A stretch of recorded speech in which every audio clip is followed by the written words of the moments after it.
ಎಷ್ಟು ಚೆನ್ನಾಗಿ ಆಡಿದ್ರಿ.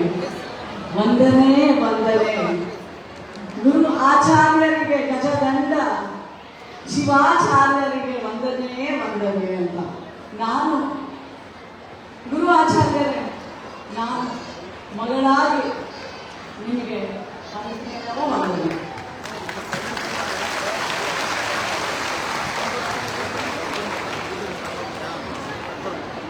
ಎಷ್ಟು ಜನ ಮಕ್ಕಳಿಗೆ, ಇಲ್ಲಿ ಹೆಣ್ಣು ಮಕ್ಕಳಿಗೆ ನನ್ನಂಗಾಗಬೇಕು, ಕೈ ಎತ್ತಿ ನೋಡೋಣ.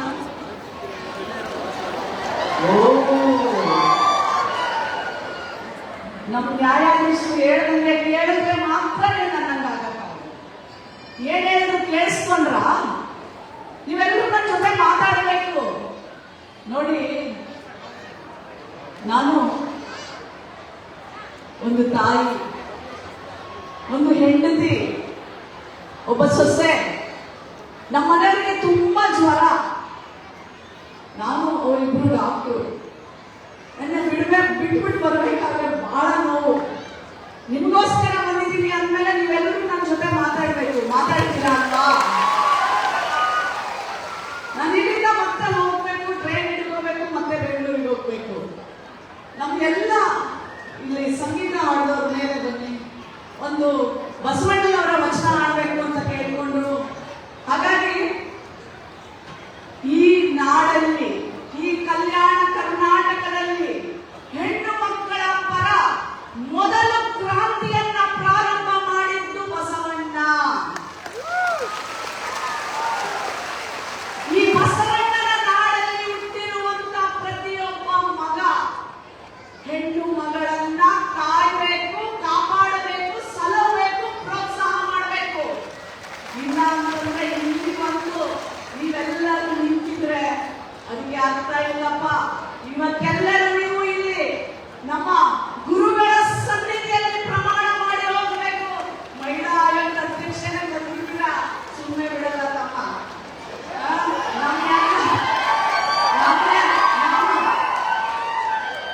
ನಮ್ಮೆಲ್ಲ ಹೆಣ್ಣು ಮಕ್ಕಳನ್ನ ಜಾಗೃತಿಯಿಂದ ಕಾಪಾಡೋದು ನಿಮ್ಮೆಲ್ಲ ಕರ್ತವ್ಯ.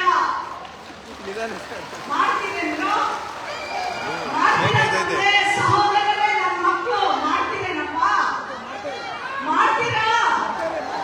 ಯಾಕೆಂದ್ರೆ ಸ್ವಾಮೀಜಿ ಅವರೇ, ನೀವು ಸರಿಯಾದ ಸಮಯದಲ್ಲಿ ಮಾತೃವಂದನಾ ಕಾರ್ಯಕ್ರಮ ಇಟ್ಟಿದ್ದೀರಾ. ಯಾಕೆ ಗೊತ್ತಾ? 13 ವರ್ಷದ ಮಗಳನ್ನ ಆಟೋದವನು ಕರ್ಕೊಂಡು ಹೋಟ್ಲವನಿಗೆ, ಮಾಲೀಕನಿಗೆ ಮಾರುವುದು 30 ಗಂಡಸು ಮಕ್ಕಳು 13 ವರ್ಷದ ಮಗಳ ಮೇಲೆ ಅತ್ಯಾಚಾರ ಮಾಡ್ತಾರಲ್ಲ, ಅದರ ಪ್ರತಿಯುತ್ತರ ಇದು ಮಾತೃವಂದನಾ ಕಾರ್ಯಕ್ರಮ ಆಗಬೇಕು. ನಮ್ಮ ಲಿಂಗಸೂರಿನ, ನಮ್ಮ ರಾಯಚೂರಿನ ಪ್ರತಿಯೊಂದು ಮಗಳು ಸುರಕ್ಷಿತವಾಗಿರಬೇಕು ಅನ್ನೋದೇ ಈ ವೇದಿಕೆಯ ಸಂದೇಶ. ಇವತ್ತೇನು ಸುಮ್ಮನೆ ಕರೆದಿದ್ದಾರೆ ನಿಮ್ಮನ್ನೆಲ್ಲ ಗುರುಗಳು? ನಿಮ್ಮ ಹತ್ರ ಎಲ್ಲ ಪ್ರಮಾಣ ಮಾಡ್ಲಿಕ್ಕೆ ಕರೆದಿದ್ದಾರೆ. ತಾಯಂದಿರನ್ನ ಹೇಗೆ ನೀವು ನೋಡ್ಕೋಬೇಕು. ತಾಯಿಗೆ ಇವತ್ತು ನಮನ. ನಿಜವಾಗ್ಲೂ ಅವಳನ್ನ ನಿಲ್ಸಕ್ಕಾಗುತ್ತಾ? ಸಾಧ್ಯನೇ ಇಲ್ಲ. ಆ ಹೆಣ್ಣಿನ ಮಕ್ಕಳ ಹೋರಾಟ ಮಾಡಿದಂತ ಬಸವಣ್ಣನವರ ಒಂದು ವಚನ ಎಲ್ಲರೂ ನನ್ನ ಜೊತೆ ಹೇಳ್ತೀರಾ? ಹೇಳ್ತೀರಾ? ಹೇಳ್ತೀರಾ? ಬಸವಣ್ಣನವರು ಬ್ರಾಹ್ಮಣರ ಕುಟುಂಬದಲ್ಲಿ ಹುಟ್ಟುತ್ತಾರೆ. ಜನ್ಮರ ಹಾಕೋಬೇಕು, ಆ ಕಾರ್ಯಕ್ರಮ ಇರುತ್ತೆ. ಮನೆಯವರೆಲ್ಲ ಜನ್ಮರ ಹಾಕಕ್ಕೆ ರೆಡಿ ಮಾಡ್ತಾರೆ ಬಸವಣ್ಣನ. ಬಸವಣ್ಣ ಕೇಳ್ತಾರೆ, ನಮ್ಮ ಅಕ್ಕ ಇದ್ದಾಳಲ್ಲ ಇಲ್ಲಿ, ನಮ್ಮ ಅಕ್ಕನಿಗೂ ಜನ್ಮರ ಹಾಕಿ ಅಂತ. ಅವಾಗ ಮನೆಯಲ್ಲಿ ಅಪ್ಪ ಹೇಳ್ತಾರೆ, ಅಕ್ಕನಿಗೆ ಹಾಕಕ್ಕೆ ಆಗುದಿಲ್ಲ ತಮ್ಮ.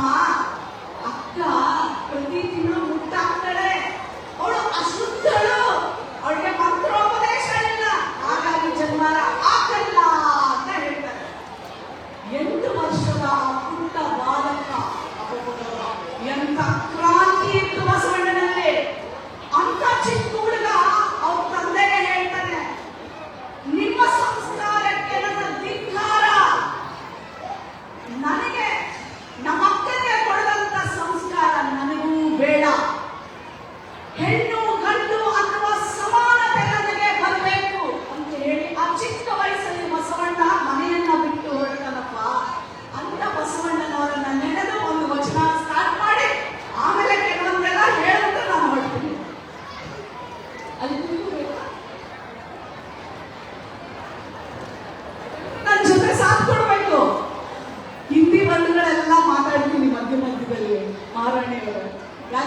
ನಾನು ಕಲಬುರಗಿ ಸೊಸೆ, ಅಲ್ಲಿ ಸ್ವಲ್ಪ ಎಲ್ಲ ನಿಜಾಮ್ರ ಆಗಿರೋದು ನೋಡ್ರಿ, ಮತ್ತೆ ಆ ಕಡೆ ಮಹಾರಾಷ್ಟ್ರ ಐತೆ. ಹಂಗಾಗಿ 100 ರೂಪಾಯಿ, ಆವಾಜ್, ಸಾತ್ ಅಂತೆಲ್ಲ ಹಿಂದಿ ಪದಗಳನ್ನು ಮಿಕ್ಸ್ ಮಾಡಿ ಮಾತಾಡ್ತೀನಿ ರೀ. ಆಯ್ತ್ರಿ?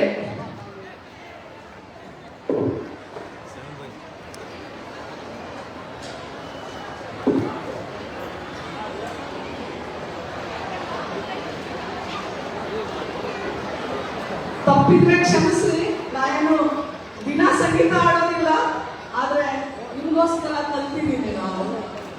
ಸರಿನಾ? ಚಪ್ಪಾಳೆ.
ಯಾಕೆ ಅಂದ್ರೆ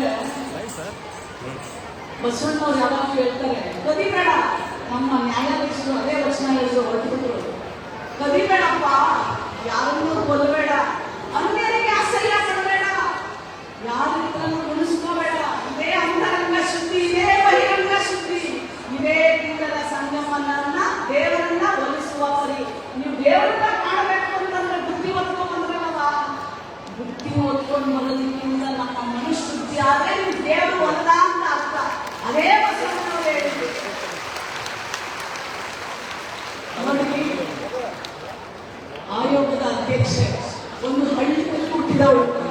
ನಮ್ಮೂರ ಮಾರೇನಹಳ್ಳಿ.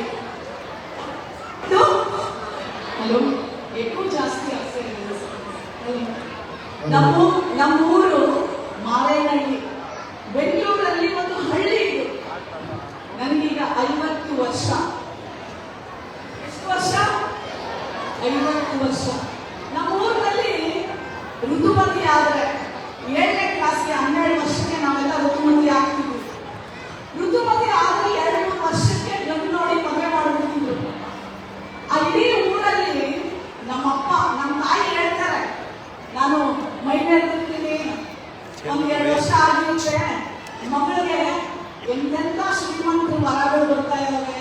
ಮದುವೆ ಮಾಡ್ಬಿಡೋಣ ಅಂತ ನಮ್ಮ ತಂದೆಗೆ ಹೇಳ್ತಾರೆ. ನಮ್ಮ ತಂದೆ ಹೇಳ್ತಾರೆ. ನಮ್ಮ ತಾಯಿ ಹೆಸರು ಅಮ್ಮಯ್ಯ, ನಮ್ಮ ತಂದೆ ಹೆಸರು ಕೃಷ್ಣಪ್ಪ. ನಮ್ಮ ತಾಯಿಗೆ ನಮ್ಮ ತಂದೆ ಹೇಳ್ತಾರೆ, ನನ್ನ ಮಗಳನ್ನ ಮದುವೆ ಮಾಡಲ್ಲ, ನನ್ನ ಮಗಳನ್ನ ಚೆನ್ನಾಗಿ ಓದಿಸ್ತೀನಿ, ನನ್ನ ಮಗಳು ಯಾರ ಹತ್ರನೂ ಕೈ ಚಾಚಿ ಬೇಡಬಾರದು, ನನ್ನ ಮಗಳು ಕೊಡುವಂತ ಮಗಳಾಗಬೇಕು ಅಂತ ಹೇಳಿ ನನ್ನನ್ನು ಓದಿಸ್ತಾರೆ. ಇವಾಗ ಹಳ್ಳಿ ಅಪ್ಲಿಕೇಶನ್ ಬರೆಯಕ್ಕೆ ಗೊತ್ತಿರಲಿಲ್ಲ ನಮ್ಮ ಮನೇಲಿ ಯಾರು. ಅಂತ ಸಮಯದಲ್ಲಿ ನಾನು ಓದ್ದೆ. ಇಡೀ ಊರಿಗೆ ಮೊದಲನೇ ಡಾಕ್ಟರ್ ಆದ ಹೆಣ್ಣುಮಗಳು. ನೋಡಿ, ಇವತ್ತು ಆಯೋಗದ ಅಧ್ಯಕ್ಷೆಯಾಗಿ ನಮ್ಮ ಲಿಂಗಸೂರ್ನ ದೇವರ ಗೋಪುರ ಯಾವುದು, ಎತ್ತನದ ಕೋಗಿಲೆ, ಎತ್ತನದ ಮಾಮರ. ನೋಡಿ, ಶಿಕ್ಷಣ ಅನ್ನೋದಕ್ಕೆ ಎಷ್ಟು ಶಕ್ತಿ ಇದೆ ಅಂತ ಗೊತ್ತಾಯ್ತಾ? ಆ ಶಿಕ್ಷಣವೇ ನನ್ನನ್ನ ಇಷ್ಟು ದೊಡ್ಡ ವೇದಿಕೆಗೆ ಮಹಿಳಾ ಆಯೋಗದ ಅಧ್ಯಕ್ಷೆಯನ್ನಾಗ ಮಾಡಿ ಇಲ್ಲಿ ತನಕ ಕರ್ಕೊಂಡ್ಬರ್ತವ. ಸೊ ನನ್ನಕ್ಕೆ ನೀವೆಲ್ಲರೂ ನಿಮ್ಮ ಮಕ್ಕಳನ್ನ ಓದಿಸ್ತೀರಾ? ಎಲ್ಲಿ ಆವಾಸ ಹೊಂಟಿಲ್ಲಲ್ಲ, ಓದಿಸ್ತೀರಾ? ಗಂಡು ಮಕ್ಕಳು ತಂದೆ ಅಂದಿರೋ ಓದಿಸ್ತೀರೇನಪ್ಪ? ಆವಾಜ್ ಕಡಿಮೆ ಆಯ್ತು. ಓದಿಸ್ತೀರಾ ನಿಮ್ಮ ಹೆಣ್ಣು ಮಕ್ಕಳನ್ನ? ಹೆಣ್ಣು ಮಕ್ಕಳು ತಾಯಂದಿರೋ ನಿಮ್ಮ ಮಕ್ಕಳನ್ನ ಓದಿಸ್ತೀರಾ? ಆವಾಜ್ ಕಮ್ಮಿ ಇದೆ. ಓದಿಸ್ತೀರಾ? ಓದಿಸ್ಲೇಬೇಕು. ಎಷ್ಟು ಜನ ನನ್ನ ಕಾಬೇಕು ಅಂತಿದ್ದಕ್ಕೆ ಕೈ ಎಷ್ಟು ಜನ ಎತ್ತಿದ್ರಿ? ಇನ್ನೊಂದ್ಸಲ ಎತ್ತಿ ನೋಡೋಣ. ಧನ್ಯಶ್ರೀ ಗುರುಗಳೇ, ನೀವು ನೋಡಿ ಗುರುಗಳೇ, ಎಲ್ಲಾ ಕೈ ಎತ್ತಿದ್ರು. ಎಲ್ಲರೂ ವೇದಿಕೆಯಲ್ಲಿರೋರಿಗೆ ಆಗ್ಬೇಕು. ಆಗ್ತಿರಲ್ಲ, ಆಗ್ಬೇಕು. ಈ ಕಡೆ ಎಲ್ಲ ನಮ್ಗೆ ಹೇಳ್ತಾ ಇದ್ದೀವಿ, ಇವತ್ತು ರಾಯಚೂರು ವಿದ್ಯಾಭ್ಯಾಸದಲ್ಲಿ ಕಡೆ ಜಿಲ್ಲೆ ಇದೆ. ಯಾಕೆ ಅಂದ್ರೆ ಬಡತನ, ಕೆಲಸಗಳಿಲ್ಲ, ಶಾಲಾ ಕಾಲೇಜುಗಳು ಹೋಗ್ಬೇಕು ಅಂತಂದ್ರೆ ಬಸ್ಗಳಿಲ್ಲ ಸರಿಯಾಗಿ. ಹೋಗೋ ಒಂದ್ ಕಡೆ ನನ್ನನ್ನು ಅಡ್ಡ ಹಾಕಿ ಒಬ್ಬ ತಂದೆ ಅಳ್ತಾನೆ, ಕಣ್ಣಲ್ಲಿ ನೀರಾಗ್ತಾನೆ, ಮೇಡಮ್ ನಮ್ಮೂರಿಗೆ ಬಸ್ ಇಲ್ಲ ಮೇಡಮ್, ನಮ್ಮ ಮಕ್ಕಳು ಬಸ್ ಹಿಡ್ಕೊಂಡು ಶಾಲೆಗೆ ಹೋಗೋ ಅಷ್ಟರಲ್ಲಿ ಪಾಠ ಎಲ್ಲ ಮುಗಿದೋಗಿರುತ್ತೆ ಮೇಡಮ್, ನಮ್ಮೂರಿಗೆ ಬಸ್ ಹಾಕ್ಸಿ ಮೇಡಮ್, ನಮ್ಮ ಮಗಕ್ಕೆ ಮೊರಾರ್ಜಿ ದೇಸಾಯಿ ಶಾಲೆಗೆ ಸೇರಿಸಬೇಕು ಮೇಡಮ್, ಅದು ಪಾಸೇ ಆಗಲ್ಲ ನನ್ನ ಮಗ, ಶಾಲೆಯಲ್ಲಿ ಟೀಚರ್ಗಳೇ ಇಲ್ಲ ಮೇಡಮ್ ಅಂತ. ಅಂತ ಕಷ್ಟದಲ್ಲಿ ಇವತ್ತು ನಮ್ಮ ರಾಯಚೂರು ಜಿಲ್ಲೆ ಇದೆಯಪ್ಪ. ಇವತ್ತು ಆ ಕಷ್ಟಗಳನ್ನೆಲ್ಲ ಮೀರಿ ಬೆಳಿಬೇಕಾಗಿರೋದು ನೀವು. ಅಂಬೇಡ್ಕರ್ ಒಂದ್ಸಲ ನೆನಪು ಮಾಡ್ಕೊಳ್ಳಿ. Doctor B R. ಅಂಬೇಡ್ಕರ್ ಎಷ್ಟು ಜನ ಗೊತ್ತು? ಎಲ್ರಿಗೂ ಗೊತ್ತಲ್ವಾ? ಆ ಪುಟ್ಟ ಹುಡುಗ ಬಡತನ, ಕಿತ್ತು ತಿನ್ನೋ ಬಡತನ, ಶಾಲೆಗೆ ಹೋದ್ರೆ ನೀನು ನೀಚ ಕುಲದವನು, ನೀನು ಆಚೆ ಕುತ್ಕೋಬೇಕು ನೀನು ಅಂತ ಹೇಳಿ ಗೋಡಿ ಚಿನ್ನ ಹಾಕಿ ಆಚೆ ಕಡೆ ಕೂರಿಸ್ತಾ ಇದ್ರು. ಕಿತ್ತು ತಿನ್ನೋ ಬಡತನ, ಯಾವ ಸವಲತ್ತುಗಳಿಲ್ಲ. ಅಂತ ಒಂದು ಸಣ್ಣ ಹುಡುಗ ಇವತ್ತು ದೇಶವನ್ನ ನಡೆಸ್ತಾ ಇರುವಂತ ಸಂವಿಧಾನವನ್ನ ಬರೆದ್ರು ಡಾಕ್ಟರ್ ಬಿ.ಆರ್. ಅಂಬೇಡ್ಕರ್.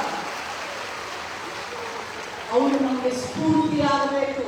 ಇವತ್ತು ನಾಗಲಕ್ಷ್ಮಿ ಬಂದು ಮಾತಾಡೋದಕ್ಕೆ ಡಾಕ್ಟರ್ ಬಿ.ಆರ್. ಅಂಬೇಡ್ಕರ್ನು ಬಹಳ ದೊಡ್ಡ ಕಾರಣ.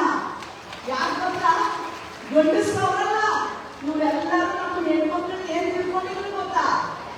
ಮದುವೆ ಮಾಡ್ಕೊಂಡ್ರೆ ಅವಳು ನಮ್ಮ ಮನೆ ಚಾಕರಿ ಮಾಡ್ಬೇಕು, ನಮ್ಗೆ ಕೆಲಸ ಮಾಡ್ಬೇಕು, ನಾವು ಒಳದ್ರೆ ಒರೆಸ್ಕೋಬೇಕು, ನಾವಂದ್ರೆ ಅನಿಸ್ಕೋಬೇಕು.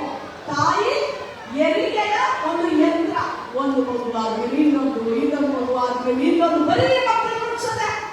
ಮತ್ತು ಅವ್ರು ಹೇಳೋದು ಕೇಳೋದು ಬುದ್ಧಿಗಳೇ.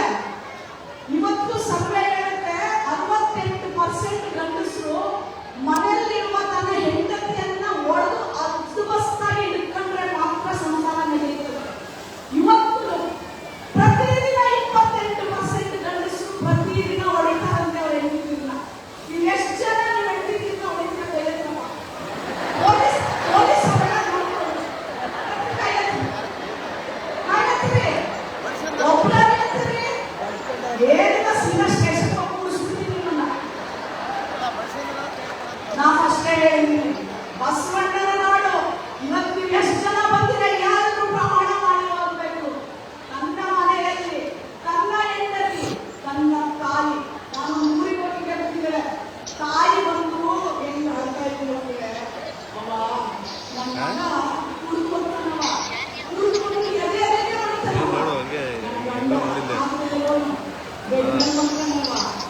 ಯಾರು ನಮ್ಮ ಮಗನ ಕಾಪಾಡುವ ನಮ್ಮನ್ನು ಒಳ್ಳೆಯ ಮಾಡುವ ಅಂತ ಎಷ್ಟು ಜನ ತಾಯಿಗೆ ಬಯಸಿದ ಧೈರ್ಯ ಇಲ್ಲ. ನೋಡೋಣ ಎಷ್ಟು ನೀವು ಆಯೋಗದ ಅಧ್ಯಕ್ಷ ಇದ್ದೀವಿ, ನೋಡೋಣ ಯಾಕೆ ಗೊತ್ತಾ ಮಾಡಬಾರ್ದು. ತಾಯಿಯ ನೀವು ಎಂತ ಕರ್ಮ ಮಾಡಿ ನಾವೇ ನಮ್ಮ ಹೊಟ್ಟೆಯಿಂದ ನಿಮ್ಮನ್ನು ಹುಟ್ಟಿಸೋದು, ನಿಮ್ಮನ್ನ ಪ್ರೀತಿ ಮಾಡೋದು, ನಿಮ್ಮನ್ನ ಬೆಳೆಸೋದು, ಆಮೇಲೆ ನಿಮ್ಮ ಕಡೆಯಿಂದಲೇ ಬಳಸ್ಕೊಳ್ಳೋದು, ನಿಮ್ಮ ಕಡೆಯಿಂದಲೇ ಅತ್ಯಾಚಾರ ಮಾಡಿಸ್ಕೊಳ್ಳೋದು, ನಿಮ್ಮ ಕಡೆಯಿಂದಲೇ ಬಯಸ್ಕೊಳ್ಳೋದು ಆಗುದಿಲ್ಲ. ತಾಯಿನ ಸಾಕು ಇಲ್ಲ. ಅಷ್ಟು ಜನರಿಗೆ ಯಾರ್ಯಾರು ಬೈಕೋಬೇಡ್ರು, ತಾಯಿಯಾಗಿ ಹೇಳ್ತೀನಿ, ನೀವೆಲ್ಲ ನನ್ನ ಮಕ್ಕಳು, ನನ್ನ ಮಕ್ಕಳಿಗೂ ನಾನು ಅದೇ ಹೇಳೋದು. ನೋಡಪ್ಪ, ನಿನ್ನ ಹೆಂಡತಿಗೆ ನೀನು ಗೌರವ ಕೊಡಕ್ಕಾಗಲಿಲ್ಲ, ನೀನು ಅರ್ಧ ಮನೆ ಕೆಲಸ ಮಾಡಕ್ಕಾಗಿಲ್ಲ ಅಂದ್ರೆ ನೀವು ಮದುವೆ ಮಾಡ್ಕೊಬೇಡ ಅಂತ ಹೇಳ್ತೀನಿ. ಏನ್ ತಿಳ್ಕೊಂಡಿರ್ತಾರೆ ಮದುವೆ ಮಾಡೋರ? ನಮ್ಮ ಅಪ್ಪನೆಲ್ಲ ಆಗಕ್ಕಂದ್ರು. ನಮ್ಮಪ್ಪ ನಾನು ಪುರುಷ ಶ್ರೇಷ್ಠ ಅಲ್ಲ, ನಾನು ಅಂದ್ರೆ ನಮ್ಮ ತಂದೆ, ನನ್ನ ಮನೆಯವರು, ನನ್ನ ಮಕ್ಕಳು, ನೀವೆಲ್ಲರೂ ನೀವಿಲ್ದಿದ್ರೆ ನಾವಿಲ್ಲಪ್ಪ, ನಾವಿಲ್ದಿದ್ರೆ ನೀವು ಇಲ್ಲ. ಹಾಗಾಗಿ ನಮ್ಮೆಲ್ಲ ತಾಯಿಯನ್ನ, ನಮ್ಮೆಲ್ಲ ಹೆಣ್ಣು ಮಕ್ಕಳನ್ನ ಪ್ರಮಾಣ ಮಾಡ್ತೀರಾ? ಎಲ್ಲಿ ನೋಡೋಣ ಒಂದ್ಸಲ ಜೋರಾಗಿ ಎಲ್ಲರೂ ಎದೆ ಕೈ ಇಟ್ಕೊಳ್ಳಿ. ಅಮರೇಶ್ವರನ್ನ ಜ್ಞಾಪಕ ಮಾಡ್ಕೊಂಡು ನೋಡೋಣ. ಎಲ್ಲ ಗಂಡು ಮಕ್ಕಳು ಯಾರು ಇಟ್ಕೊಳ್ತೀರ? ಕೈ ಇಟ್ಕೊಳ್ಳಿ. ಎಲ್ಲಿ ಪೊಲೀಸ್ ಅವರು ಇಟ್ಕೊಂಡು ನೀವೇ ಯಾಕೆ ಗಂಡು ಮಕ್ಕಳು ಯಾರು ಎದೆ ಮೇಲೆ ಕೈ ಇಟ್ಕೋವಲ್ರಿ? ಇಟ್ಕೊಳ್ರಿ. ದೇವರ ಹತ್ರ ಬಂದಿದ್ದೀರಾ, ಮಾತೃ ಬಂಧನ ಕಾರ್ಯಕ್ರಮ ನೆನ್ಪಿಟ್ಕೊಳ್ಳಿ. ಯಾರು ಕೈ ಎಲ್ಲ ಗಂಡು ಮಕ್ಕಳು ಎದೆ ಮೇಲೆ ಕೈ ಇಟ್ಕೊಳ್ಳಿ. ಇಟ್ಟಾಗತ್ತಮ್ಮ, ತಂದೆಯವರು ದೊಡ್ಡ ಯಜಮಾನರು ಬಾಬಾ ಕೈ ಇಟ್ಕೊಳ್ರಿ. ಇಲ್ಲೇ ಇಟ್ಕೊಂಡಿದ್ದೀರಾ? ಯಾರು ಇಟ್ಕೊಂಡಿಲ್ಲ, ಇಟ್ಕೊಳ್ರಿ. ನೋಡಿ ಎಷ್ಟು ಸಲ ಹೇಳ್ಬೇಕು, ಹೆಣ್ಣು ಮಕ್ಕಳಿಗೆ ಹೇಳಿ ಪಟ್ಟಂತ ಇಟ್ಕೋತಾರೆ. ಗಂಡು ಮಕ್ಕಳು ನೋಡ್ರಿ ಮ್ಯಾಲಿರೋರು ಒಬ್ರು ಕೈ ಇಟ್ಕೊಳ್ರಪ್ಪ, ಇಟ್ಕೊಂಡಿರಿ. ನೋಡೋಣ, ದೇವ್ರ ಮೇಲೆ ಭಾರ ಹಾಕಿ ಇವತ್ತೊಂದು ಪ್ರಮಾಣ ಮಾಡಿಸ್ಬಿಡ್ತೀನಿ. ನಾನು ಆವಾಜೇ ಇಲ್ಲ, ನಾನು ಈ ಕಡೆ ನಮ್ಮ ಮಕ್ಕಳು ನನ್ನ ಮಾತು ಕೇಳ್ತಾರೆ, ಈ ಕಡೆ ಇಲ್ಲೇ ಇಲ್ಲ. ಏನಪ್ಪ, ನಾನು ನನ್ನ ತಾಯಿಯನ್ನ ನಾನು ಕೊನೆ ಉಸಿರಿರುವವರೆಗೂ ಗೌರವಿಸ್ತೀನಿ, ಆರಾಧಿಸ್ತೀನಿ, ನೋಡ್ಕೊಳ್ತೀನಿ. ಕೆಟ್ಟ ಪದಗಳಿಂದ ನನ್ನ ತಾಯಿಯನ್ನ, ಮದುವೆ ಆಗಿರೋ ಮಾತ್ರ ಹೇಳ್ರಿ, ನನ್ನ ಹೆಂಡತಿಯನ್ನ, ಜ್ವರ ಹೇಳ್ರಿ, ನನ್ನ ಹೆಂಡತಿಯನ್ನ. ನೋಡ್ರಿ ಆವಾಸೆ ಇಲ್ಲ ತಾಯಿ. ಇವ್ರಿಗೆ ಯಾಕೆ ಊಟ ಹಾಕ್ತಾರೆ ನೀವು? ಸತ್ಯ ಹೇಳ್ಬೇಕಂತ ನೋಡ್ರಿ, ಒಬ್ಬರಾದ್ರೂ ಆವಾಜ ಹೊಡೆದಿದ್ದ ನನ್ನ ಹೆಂಡತಿಯನ್ನ. ಇಲ್ಲೇ ಗೊತ್ತಾಗ್ಬಿಟ್ಟು ಮಾತು ಬಂಧನ ಏನು ಅಂತ ಹೇಳೋದಾದ್ರೂ ಹೇಳ್ಬೇಕ. ನಾವು ತಾಯಿ ಕಷ್ಟಪಟ್ಟು ನಿಮಗೋಸ್ಕರ ಬಂದಿದ್ದೀವಿ. ನನ್ನ ಹೆಂಡತಿಯನ್ನ, ನನ್ನ ಹೆಣ್ಣು ಮಕ್ಕಳನ್ನ ಬಡಿಯೋದಿಲ್ಲ, ಒಳ್ಳೋದಿಲ್ಲ, ಪ್ರೀತಿಯಿಂದ ನೋಡ್ಕೊಳ್ತೇನೆ. ಅವಾಜೆ ನಾನು ನಮ್ಮ ಹೆಣ್ಣು ಮಕ್ಕಳನ್ನ ಹೇಳಿಸ್ತೀನಿ, ಕೇಳ್ಕೊಳ್ಳಿ. ಎಲ್ಲ ತಾಯಿಗೆ ಎದೆ ಮೇಲೆ ಕೈ ಇಟ್ಕೊಳ್ಳಿ.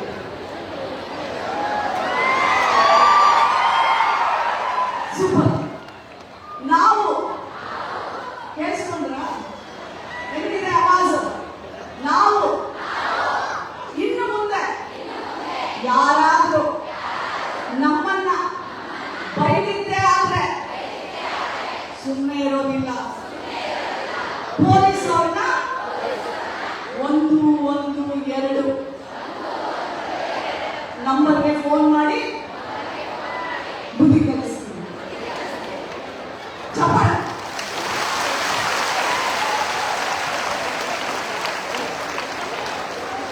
ಬುದ್ಧಿ ಕಲಿಸೋದ್ರೆ ನೀವು ಬಿಟ್ಬಿಡೋದು ಅಂತಲ್ಲ. ಒಂದ್ಸಲ ಪೊಲೀಸ್ ಬಂದ್ರೆ 2ನೇ ಸಲ ನೀವು ಅದನ್ನೆಲ್ಲ ಮಾಡಲ್ಲ. 2ನೇ ಸಲ ಮಾಡಿದ್ರೆ ನಮಗೆ ಗೊತ್ತಿಗೆ ಕಲಿಸ್ಬೇಕು. ನಾವು ಇನ್ನೊಂದ್ಸಲ ಕೈ ಮೇಲೆ, ಇಲ್ಲಿ ಎದೆ ಮೇಲೆ ಕೈ, ನಾವು ಎಲ್ಲರನ್ನ ಪ್ರೀತಿಸ್ತೇವೆ, ಗೌರವಿಸ್ತೇವೆ. ನಮ್ಮ ಮನೆಯವರನ್ನ, ನಮ್ಮ ಗಂಡು ಮಕ್ಕಳನ್ನ, ನಮ್ಮ ಮಾವಂದಿರನ್ನ, ಅಣ್ಣ ತಮ್ಮಂದಿರನ್ನ ಸಾಯುವವರೆಗೂ ಉಸಿರಿರುವವರೆಗೂ ಪ್ರೀತಿಸ್ತೀವಿ, ಆರಾಧಿಸ್ತೀವಿ, ನೋಡ್ಕೋತೀವಿ, ಬೆಳೆಸ್ತೀವಿ. ಸಾಕೇಂದ್ರಮ್ಮ? ಸಾಕ್ಯಾ?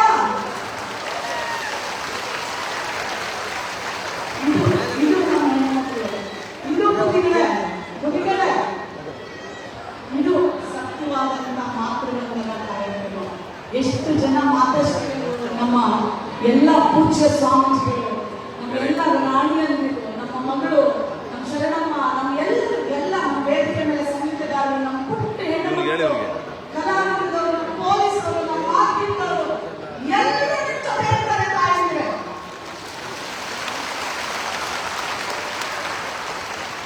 ಕಡೆಯಾಗಿ ನಮ್ಮ ಮಕ್ಕಳನ್ನ ಓದಿಸ್ಬೇಕಾದ್ರೆ ನಮ್ಮ ಮಕ್ಕಳದ್ದು ಒಂದು ಜವಾಬ್ದಾರಿ ಇದೆ. ನೀವು ಒಂದು ಮೊಬೈಲಿಂದ ದೂರ ಇರಬೇಕು. ಏನಿಂದ ದೂರ ಇರಬೇಕು? ಮೊಬೈಲ್ ಎಂಬುತ್ತಾ ಒಂದು ಹೆಬ್ಬಾವಿದ್ದಂಗೆ. ಗಂಡು ಮಕ್ಕಳು ಅಷ್ಟೇಪ್ಪ. ಯಾರೋ ಒಬ್ಬ ಬೆಂಗಳೂರಲ್ಲಿ ಒಂದು ಹೆಬ್ಬಾವ್ ಸಾಕಿದ್ದಾನೆ, ಪ್ರೀತಿಯಿಂದ ಸಾಕದ, ದೊಡ್ಡದಾಯ್ತು. ಸತ್ಯವಾದಂತ ಸಂಗತಿ ಇದು. ಒಂದಷ್ಟು ದಿನ ಹೆಬ್ಬಾವು ಊಟ ಬಿಟ್ಬಿಡ್ತು. ಡಾಕ್ಟರ್ ಕಳಿಸ್ದ, ಹೆಬ್ಬಾವು ಊಟ ತಿಂತಾ ಇಲ್ಲ, ಏನ್ ಮಾಡೋದು? ನಾನು ತುಂಬಾ ಪ್ರೀತಿಯಿಂದ ಸಾಕಿದ್ದೀನಿ, ಅದಕ್ಕೆ ಏನೇನು ಇಷ್ಟ ಎಲ್ಲವನ್ನೂ ಕೊಟ್ಟಿದ್ದೀನಿ, ಆದ್ರೂ ತಿಂತಾ ಇಲ್ಲ. ಡಾಕ್ಟರ್ ಹೇಳ್ದ, ಇವನು ನಿನ್ನ ಸುತ್ಕೋತಾನ ಅಂತ. ಹೌದು, ಇವನು ಬಂದ್ಬಿಟ್ಟು ನನ್ನನ್ನ ಸುತ್ಕೋತಾನೆ, ನನ್ನ ಪ್ರೀತಿ ಮಾಡ್ತಾನೆ, ಅದು ಹಾವು ಹೆಬ್ಬಾವು ನನ್ನನ್ನ ಪ್ರೀತಿ ಮಾಡುತ್ತೆ ಅಂತ ಹೇಳ್ತಾನೆ. ಅಯ್ಯೋ ಮೂಡ, ಹೆಬ್ಬಾವೆಲ್ಲರೂ ಪ್ರೀತಿ ಮಾಡುತ್ತಾ? ಅದು ಇಷ್ಟಿನಿಂದ ಊಟ ತಿಂತಿಲ್ಲ. ಯಾಕೆ ಗೊತ್ತಾ? ಯಾಕೆ ನಿನ್ನ ಸುತ್ಕೋತಾ ಇದೆ ಗೊತ್ತಾ? ಖಾಲಿ ಹೊಟ್ಟೆ ಇಟ್ಕೊಂಡು ನಿನ್ನನ್ನ ಯಾವಾಗ ತಿನ್ನಿ ಅಂತ ಕಾಯ್ತಾ ಇದೆಯೋ ಮಾರಾಯ ಅಂತ. ಹಂಗೆ ಮೊಬೈಲು ಚೆನ್ನಾಗೇ ಅನಿಸುತ್ತೆ, ಆದ್ರೆ ಅದು ನಿಮ್ಮ ಭವಿಷ್ಯವನ್ನ ಸಮೇತ ಕಿತ್ತು ಬಿಸಾಕ್ತದೆ. ಕೇಳಿಸ್ಕೊಂಡಿದ್ದೀರಾ? ಎಷ್ಟು ಜನ ನನ್ನಗಾಗಬೇಕು ಅಂತ ಹೇಳಿದ್ರೆ ಕೈ ಎತ್ತಿ ನೋಡೋಣ. ಮಧ್ಯ ಒಂದ್ಸಲ ಏನ್ರಿಂದ ದೂರ ಇರಬೇಕು ನೀವೆಲ್ಲ? ಎಲ್ಲಿಂದ? ಮೊಬೈಲಿಂದ ದೂರ ಇರಬೇಕು. ನೋಡ್ರಿ, ನೋಡ್ಬೇಡಿ ಅಂತ ಹೇಳಲ್ಲ, ಆದ್ರೆ ಅದೊಂಥರ ಭೂತ ತರ. ಬಾ ಬಾ ಬಾ, ನಿನ್ನ ನಾಶ ಮಾಡ್ತೀವಿ, ಬಾ ಬಾ ಅಂತ ಕರೀತಾ ಇರುತ್ತೆ. ಹಾಗಾಗಿ ಎರಡನೇದು ಯಾವುದು ಗೊತ್ತಾ? ಲವ್. ಎರಡನೇದು ಯಾವುದು? ಹೇಳಿ. ನಾನು ತಾಯಿಯವ, ನಾನು ಹೇಳದೆ ಮುಲಾಜೆ ಇಲ್ಲ, ನನ್ಗೆ ಯಾವ ಸಂಕೋಚ ಇಲ್ಲ.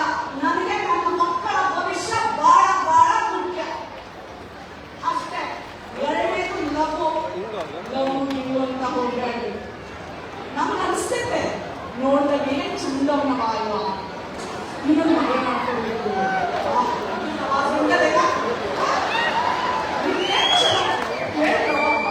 ನಿಂದು ಅದೇ ಎಷ್ಟು ಚಲೋ ಅದನ್ನ. ಅದು ಪ್ರೀತಿ ಬರ್ತದ್ರಿ, ಅದು ತಪ್ಪಂತ ಹೇಳದ್ರಿ, ಆದ್ರೆ ಅಲ್ಲಿಗೆ ಇರ್ಬೇಕ್ರಿ. ನೀವು ಅದರಿಂದ ಆಚೆ ಹೋದ್ರಿ, ದಿನ ಮೊಬೈಲಲ್ಲಿ ನೋಡೋದು. ಅವ್ನ ಮೆಸೇಜ್ ಬಂದ, ಅವ್ನ ಫೋನ್ ಬಂದ, ಏನೂ ಮಾತಾಡಲಿಲ್ಲ. 2 ದಿನ, 3 ದಿನ, 4 ದಿನ, ತಿಂಗಳಾಗಲ್ಲ. ಅವ್ನು ಅದು ಕರೀತಾನೆ, ಇಲ್ಲಿ ಕರೀತಾನೆ. ಕರೆದು ಮದುವೆ ಮಾಡ್ಕೊಳ್ಳಲ್ಲ, ಬಸ್ರಿ ಮಾಡ್ಕೊಳ್ತಾರೆ. ಆಯೋಗದ ಅಧ್ಯಕ್ಷನ ನಿಲ್ಲಿಸಿದ್ರೆ ಇಡೀ ಒಂದಿನ ಮಾತಾಡಿಸ್ಬೇಕು ಬುದ್ಧಿಗಳನ್ನ. ಆದ್ರೆ ಟ್ರೈನ್ ಇದೆ, ಬಟ್ ಅದು ಏನು ಹೋಗ್ಬೇಕಲ್ಲ ಬುದ್ಧಿಗಳೇ, ಇದು ಹೇಳಲೇಬೇಕು ನಾನು. ಯಾಕೆಂದ್ರೆ ಆಯೋಗದ ಅಧ್ಯಕ್ಷರಾಗಿ ದಿನ ನೋಡ್ತೀನವ. ಆ ಹೆಣ್ಣು ಮಕ್ಕಳಿಗೆ ನಾವು ಬಸ್ರಿ ಆಗಿದ್ದೀವಿ ಅಂತಾನೆ ಗೊತ್ತಿರಲ್ಲ. ಆಕೆ ಕೇಳಿದಾಗ ಹೋಗಿ ಡಾಕ್ಟರ್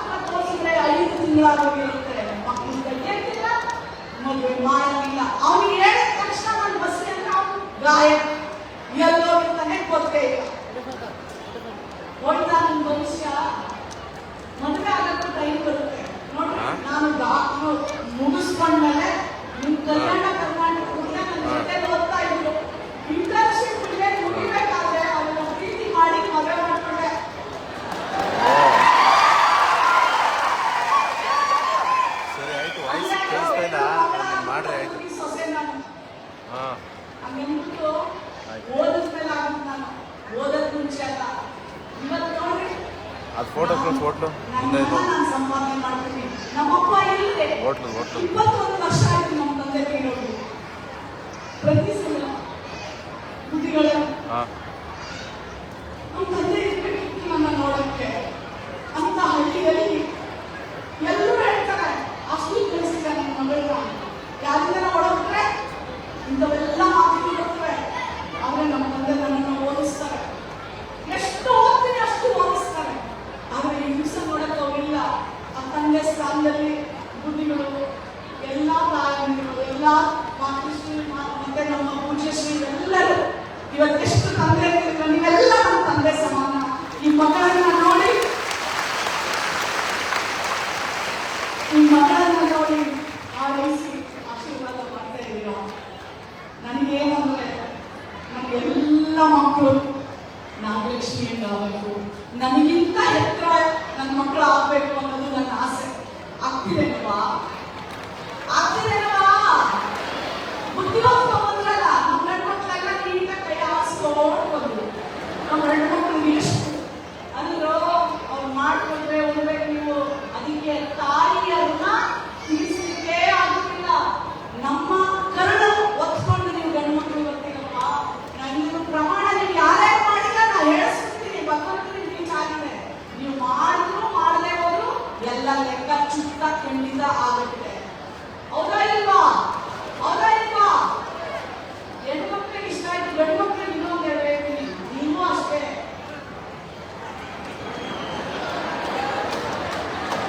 ಇವತ್ತು ಅತ್ಯಾಚಾರ ಮಾಡ್ತಿರೋರು ಯಾರು ಗೊತ್ತಾ? ಹುಡುಗ ಅಮಲಿಟ್ಟು ನೋಡಕ್ಕೆ ಆ ನಶ, ಆ ಗಾಂಜಾ. ಇವತ್ತು ರಾಯಚೂರು ಒಂದು ಆಸ್ಪತ್ರೆ ಹೋಗಿದ್ದೆ, ದಿನ ರಾತ್ರಿ 50ರಿಂದ 100 ಜನ ಹುಡುಗರು ಬಂದಾಗ ಗಾಂಜಾ ಹೊಡೆಯೋದಂತೆ. ಇವತ್ತು SP ಅವ್ರಿಗೆ DC ಅವ್ರಿಗೆಲ್ಲ ನಾಳೆ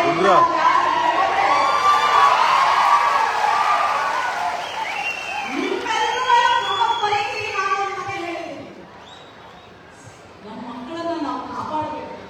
ನೀವು ನೋಡ್ರಪ್ಪ, ಕುಡಿಯೋದು, ಸೇರೋದು, ಗಾಂಜಾ ಹೊಡೆಯೋದು, ಡ್ರಗ್ಸ್ ನಮ್ಮ ಮಕ್ಕಳಿಗೆ ಎಲ್ಲ ಹೇಳ್ಕೊಡ್ಬೇಕು. ನೀವು ಬೀಳ್ತಾಯಿದ್ದೀವಿ ಎಲ್ಲರಿಂದ ದೂರ ಇಲ್ಲಪ್ಪ. ನನಗೆ ನೀವೆಲ್ಲ ಮಕ್ಕಳು ಸಮಾನ. ನನ್ನೆಲ್ಲ ಆರೈಕೆ, ನನ್ನೆಲ್ಲ ಆಶೀರ್ವಾದ ನಿಮ್ಮೆಲ್ಲರಿಗೂ. ಬುದ್ಧಿಗಳೇ ಇನ್ಸಲ್ವಾಗಿ ಎಷ್ಟು ನಗುತ್ತಾರೆ ಚಂದ್ರನಿಗೆ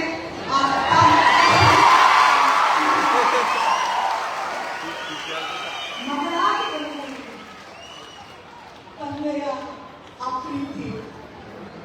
ತಂದೆಯ ಆ ಪ್ರೀತಿ, ನಿಮ್ಮಲ್ಲಿ ನಾನು ನೋಡಿದೆ. ನಮಗೆ ಆಶೀರ್ವಾದ ಬಂದೆ.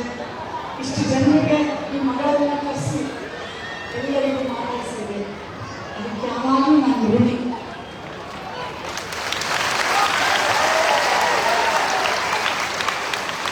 ಲಾಸ್ಟ್ ಒಂದು ಮಾತಿಲ್ಲ, ನೀವೆಲ್ಲ ಹೇಳ್ತೀರಾ ಐ ಲವ್ ಯು.